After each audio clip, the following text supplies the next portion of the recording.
Hey, I'm Chris Woodward, Executive Editor for Sport Fishing. Welcome to the Women in Fishing Podcast. The Women in Fishing Podcast is sponsored by AkzoNobel Yacht Coatings, makers of Interlux and All Grip products for boats. My guests today are Shelley Tubaugh. Shelley is Vice President of Marketing for Grady-White Boats. She has worked her way up through the ranks at Grady during the last 34 years. She owns and runs a Grady Freedom 235 dual console boat. And we also have Amanda Sabin. Amanda heads up marketing for Contender Boats. Her love of fishing goes back to childhood, and she is currently a member of C1, Contender's tournament fishing team. She also serves on the board of trustees for the International Game Fish Association. Welcome, y'all. Thank you. Thanks for having us. Awesome. Well, I want to tell our listening audience that Shelley and Amanda obviously both represent very popular fishing boat brands on the market today. And I wanted to ask what y'all are saying with regard to a woman's impact on the buying experience. And also, I want to hear your advice for women who are looking to buy a boat of their very own. So my first question, Amanda, I will throw this to you first. Over the last decade, it seems like the fishing boat market has moved away from hardcore bare bones vessels toward multi-use family style fishing boats. Can you speak to that change and whatever changes you're seeing now in this evolution? Absolutely. Yeah, I would say that's a pretty big trend in the marketplace now. You're seeing a lot of creature comfort starting to be incorporated into boats as far as safe and comfortable seating options, a lot more shade options. I would say the incorporation of a head in center consoles is definitely a nice luxury to have as well. And so we are seeing this evolution of more comforts for women, but also the family as a whole for children as well. So I think it's a positive thing. Yeah. Shelley, what do you think about that? Well, we're a little bit different in that we kind of from the get-go have been more of a combination. Our boats sort of were always family fishing and boating decades ago.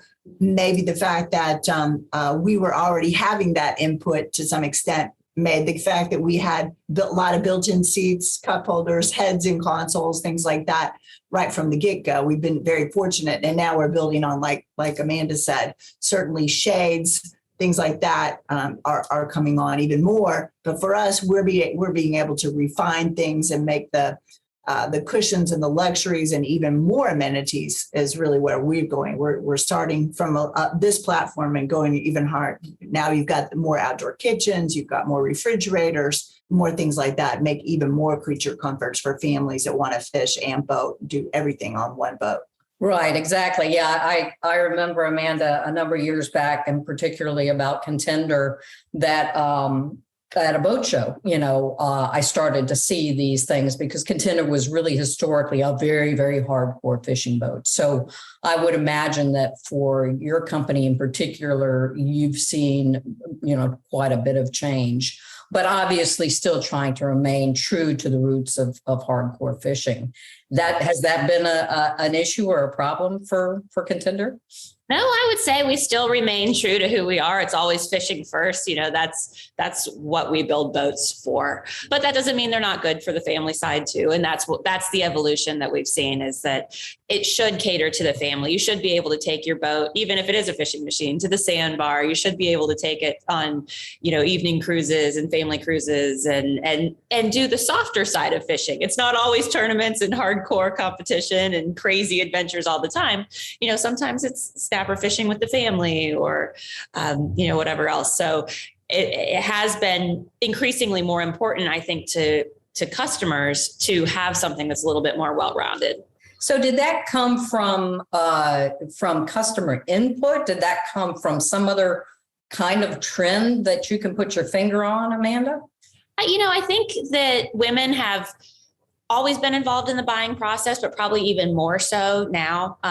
We are seeing a huge increase in women who are interested in fishing and interested on being on the water. The numbers are incredible when you look at the research. And so I think all those factors have driven a little bit more of a trend in that direction. All right, let's talk about women who actually are buying boats themselves. Is that something you're hearing about, Shelley? Are you hearing that more often? And if so, can you characterize this woman buyer who's out there doing this on her own?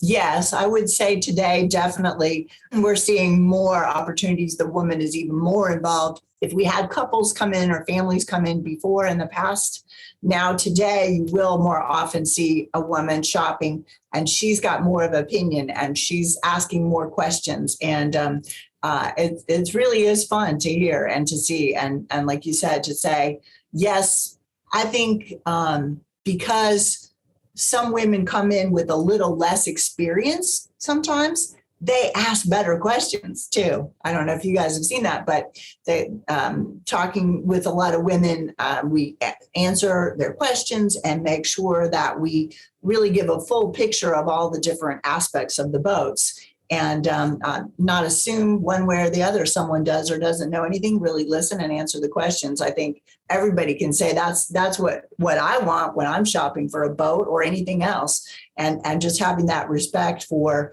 man or woman coming in. But yes, definitely seeing more and more women asking more and more questions and being an even larger part of the couple's decision or a family's decision, but more women alone purchasing boats. A really good friend of mine, she owns her own business, and she just recently went out and she bought herself a Fisherman 216, one of our center consoles. And so we're always like, last weekend, she's like, I want to go out on the boat. Are you going to go out? I'm like, yeah, I'll get my girls. And so my daughters and I met her out on the river and just hung out for the day. We didn't fish that day, but it was great. And I'm encouraging her because she saw me have a boat, and that encouraged her to go out and say, I can do this by myself too.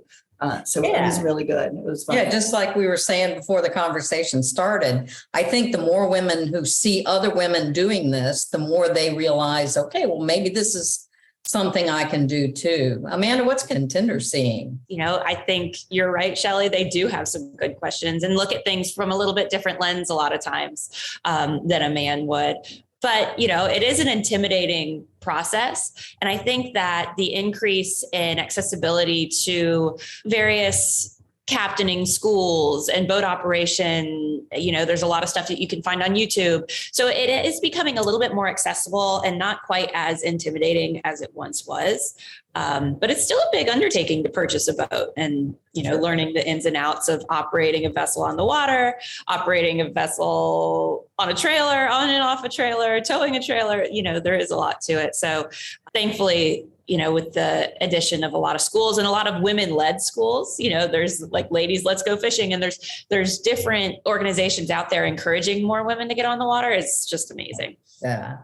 Can you characterize what options women are looking for when they're buying boats or when they're really active in the boat buying process? Shelley, can you put your finger on that? I think probably the biggest question I hear, honestly, is about safety. I hear a lot of women want to know about the unsinkability. In our case, they're looking around at, where do I have lots of storage is always an issue, especially if you are taking groups of people out. And we build a lot of that in for fishing rods and all the tackle storage and things like that, as well as ice boxes and storage that way to dry storage. They're looking for functionality. So I would say, look, like, do I have all the things we want to do for the afternoon of fishing, but then is there a place I can make into a seating and table maybe to have, so I can have lunch or a sandwich or something like that. So it's, again, that's, I want to do both sets of activities. Or do you have for us, sometimes they want to pull kids on a tube or something like that, as well as go fishing again. So we have a ski pylon that converts and goes back down into the hole. So it disappears and it's out of the way of your fishing lines when you want to go fishing. Well, that's convenient. Amanda, what about y'all? I would say that the women that I've seen involved in the buying process, a lot of them care a lot about the details. A man will look at it and they're like, I don't care. I just needed to fish. I needed to do whatever. And the woman really can have some fun with paint colors, gel coat colors, stitching options, cup holder placement. There's a lot more things that go into it that the women tend to care about that the man overlooks. So having those sorts of options, I think, is really nice. When you're investing so much money in this vessel, people like their car to look nice. They like their boat to look nice too. So I would say that's come a long way, but I do agree with Shelley on the safety aspects. It's definitely a big concern. Where are safe seating options for children? Where are placements for children? How can you incorporate a family on a boat and ensure that it's safe? Easily accessible things like dive doors, boarding ladders, little things like that. I think they definitely like to see incorporated into a build. Yeah, I think we always used to say, particularly about sport fishing and as well as our sister publication, Saltwater Sportsman, that we're writing articles and we're publishing materials for fishermen who often, think, well, all I'm really concerned with, I don't care about the electronics. I don't care, if the boat does this, like you said, I just want to get out there and be on the spot. And I want to be there fast, so it's kind of like there's a real narrow, focus on just, can I get to where I'm going and fish the way I want to fish? And that's the purpose. That's the boat is the platform. So it does make sense that women might be looking at a boat as more than just a platform. And obviously, since COVID happened, that has really exploded, the interest in boats as being a platform for families to enjoy the outdoors and just get more in touch with being on the water. So what tips would you each offer a woman who wants to buy a fishing boat? What should she look for? How should she approach the buying process? Shelley, do you have any thoughts on that? I think it depends on how they got into boating. If it's someone who's really, really fresh and really doesn't have any idea and they really want to start from the beginning, I know Discover Boating has a lot of really good resources and even a question answer thing to help kind of lead you towards what kind of boat you really do need or want. Of course, Sport Fishing has great resources on different types of boats and that kind of thing. But I think probably the number one thing I would think anybody buying a fishing boat or any boat would be get out and look at some boats. Go to a boat show, touch and feel boats, and definitely by all means make sure that you get a demo ride in the product. Maybe if you can't even get the exact same model, but at least a comparable model in the line of the boat manufacturer, whether that be, fishing boat type or whatever. But say, if you're thinking about a Grady-White, ride the Grady-White. If you're thinking about Contender, ride the Contender. So you really understand how the boat feels and handles on the water. Honestly, I can't imagine buying a car without driving it. So that's the number one thing. And I don't know that people really think the same way about boats yet if they haven't been in boats. A more experienced person, they're going to talk to their friends at the dock, see what they like. They probably fished with somebody else, been on another boat, and they're going to get recommendations from people that they know and trust. So that's a good resource as well. So if a woman wants to come to a boat show or go to a dealership to buy a boat, what should she already know or have in hand? Does she need to also know how she's going to finance it and, how she'll insure it? What are some of the things she should have in her hand when she walks into that dealership? I think that's helpful. I mean, I think it's helpful to have a couple of options on the insurance side. You need to have thought about where you want to keep it. That's really key to Amanda's point about trailering. Are you going to keep it a marina that's an in-out that's going to do all that work for you? Are you going to keep it on a lift? We started by having ours on a trailer at a marina, but they kept it inside a boat house. So they would pull it in on the trailer out of the weather, keep it for us. We just call up and put it in. That was the first year. Fabulous. That was great. And then we trailered a few times and put it in. We wanted to go different places. That was good too. But now we actually now have a lift So I've had to learn how to master getting on and off the lift correctly. So you need to know which one of those options you want to have before you go in. And then again, how are you going to insure it? And what if you are going to trailer it, then you have to make sure you have the right vehicle. So those are important pre-thoughts that I would say. And Amanda may have some things to add to that as well. I'm with Shelley. I think research. You need to know what kind of boat do you want? What are you primarily going to be using it for? And what features are really important to you?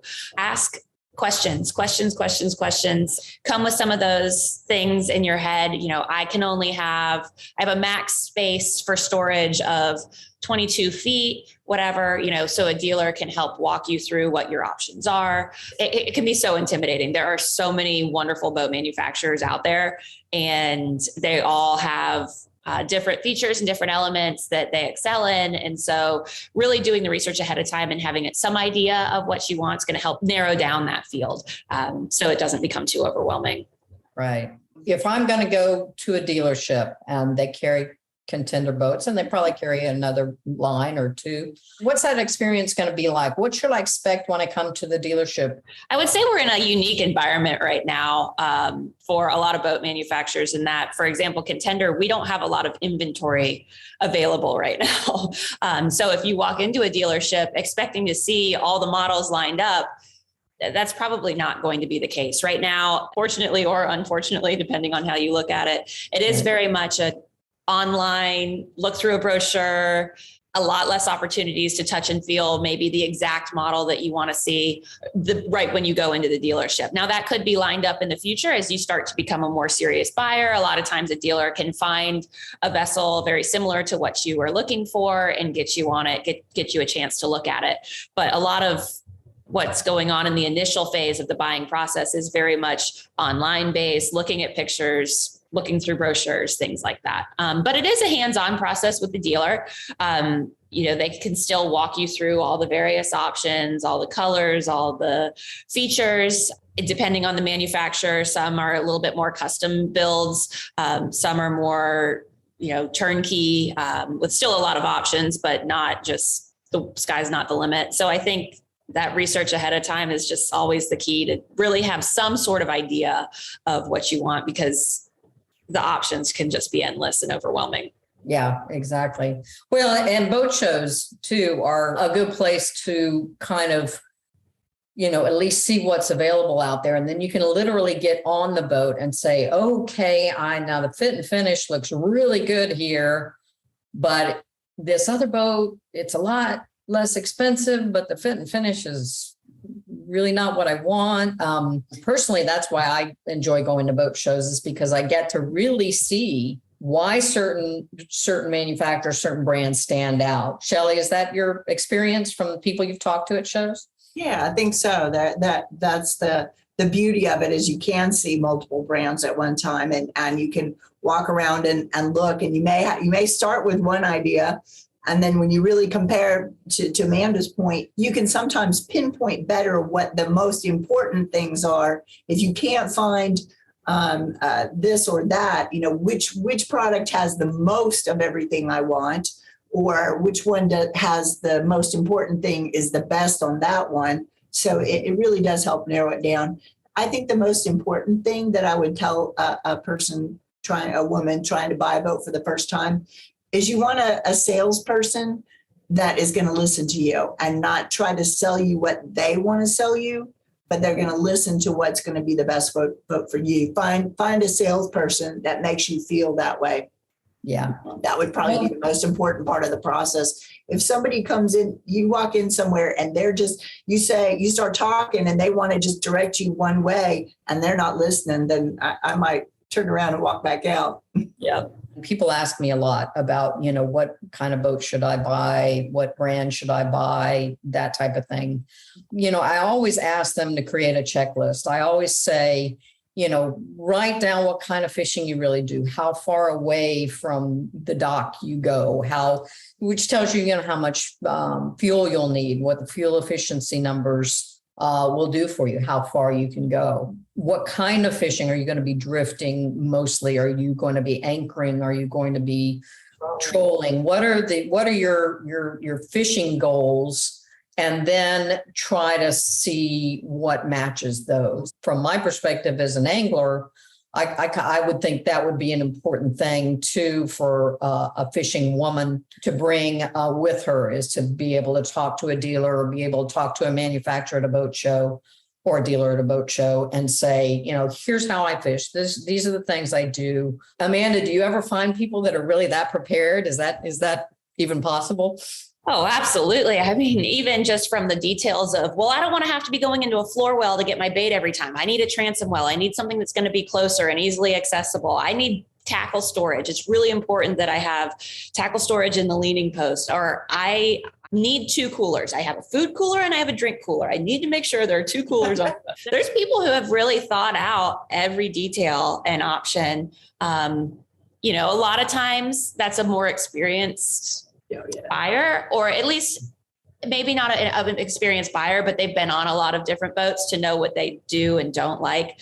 Right. I always hit my head on my buddy's rod holders on the tower or whatever, like, okay, well, you're going to need a taller T-top. We can fix that for you. So sometimes people are prepared, but I think I love the idea, getting to a boat show where you can touch and feel, walk around on the vessels, open the hatches, kind of visualize yourself on the water and how you move around while you're fishing, and help build the boat to accommodate your specific needs. Cool. Really. I know both of your brands are also boats that ride very well. Shelley, do you get a lot of questions from people about, is it going to be rough? Is it, especially first time buyers? I mean, obviously people who've been on a Grady before, or who have owned a Grady before, obviously know that already. So, but a first time buyer, are they even curious about that? Yeah, I think they have usually done their research and have some questions about, well, why does someone say this about this hole? What's different about yours? And you can have the opportunity to talk to them about that. For us, having the continuously variable V, we're going to give you that soft, stable ride. But to your point earlier, we may not be the bullet out to the farthest fishing if you're going 70 miles offshore, but we're going to get you there very, very comfortably and still be over 50 miles an hour on most of the boats too. So it is part of the equation. And again, you're right. There are some people that the need for speed for fishing is first. And so they may choose something a little bit different. But today, with the engine packages available for us being partnered with Yamaha, that combination of hull and power is just so important too. And the fact that we can get anywhere pretty darn fast these days too, and then make it a really comfortable ride for everybody on the boat as well to go fishing. Amanda, are buyers or women who are part of the buying process concerned about ride, or do you really find that most people are concerned more about the speed? What are they interested in most when they're looking for contenders? Well, I would say we're probably one of the more bullet-esque vessels on the market, known for being fast and high performance. And to be quite honest, yes, a lot of people really care about that, but it's more so the men. You don't hear a lot of women really concerned about how fast it's going to go and all that. For a woman, it's more definitely, is it comfortable? Is it safe? Is it dry? A lot of women don't want to be getting wet all day.